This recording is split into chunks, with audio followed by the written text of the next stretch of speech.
গল্পকন্যা। সেই রাতটায় চাঁদ ছিল পূর্ণ, আর আকাশ যেন রূপলি আলোয় ভেসে যাচ্ছিল। গ্রামের শেষ প্রান্তে পুরনো বটগাছের নিচে দাঁড়িয়ে ছিল মেয়েটি, সাদা পোশাক, চুলের মধ্যে জ্বলজ্বল করা তারা ফুল, আর চোখে এক রহস্যময় দীপ্তি। কেউ জানত না তার আসল নাম, কেউ জানত না সে কোথা থেকে আসে, কোথায় যায়। কিন্তু সবাই জানত, সে যখন কথা বলে, তার শব্দগুলো যেন এক একটি জাদুর দরজা খুলে দেয়। তাই মানুষ তাকে ডাকত গল্পকন্যা। সে যেখানে যেত, গল্পের জাদু ছড়িয়ে দিত। তার কণ্ঠে হারিয়ে যেত ক্লান্ত চাষি, নদীর ধারে বসে থাকা জেলে, পাহাড়ি পথের একাকী পথিক।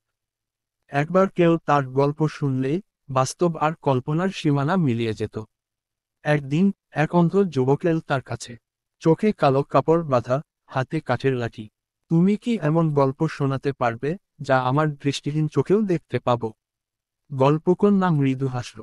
তারপর ধীরে ধীরে বলল, চলো, গল্পের দেশে। তার কণ্ঠের সঙ্গে সঙ্গে বাতাসে এক মায়াবী সুর বয়ে গেল। যুবকের চারপাশের অন্ধকার ধীরে ধীরে বদলে যেতে লাগলো।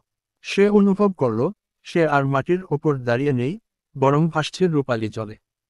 দূরে এক বিশাল নগরী, যেখানে আকাশী পরীরা সোনালি আলো ছড়িয়ে উঠছে।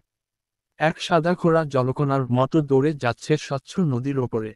আর নীল আকাশের নিচে ভেসে বেড়াচ্ছে এক রহস্যময় জাহাজ। যুবক বিস্ময়ে বলল, আমি আমি দেখতে পাচ্ছি। কিন্তু তখন গল্পকন্যা আর সেখানে ছিল না। যুবক তাকিয়ে দেখল, হাওয়ায় মিশে যাচ্ছে এক টুকরো সাদা পোশাকের ছায়া। সে ডাকতে চাইল, কিন্তু শব্দ বেরোল না। কেউ কখনো জানল না গল্পকন্যা কে ছিল, কোথা থেকে এসেছিল। কিন্তু তার ছোঁয়া যার জীবনে লেগেছে, সে আর কখনো আগের মতো থাকেনি।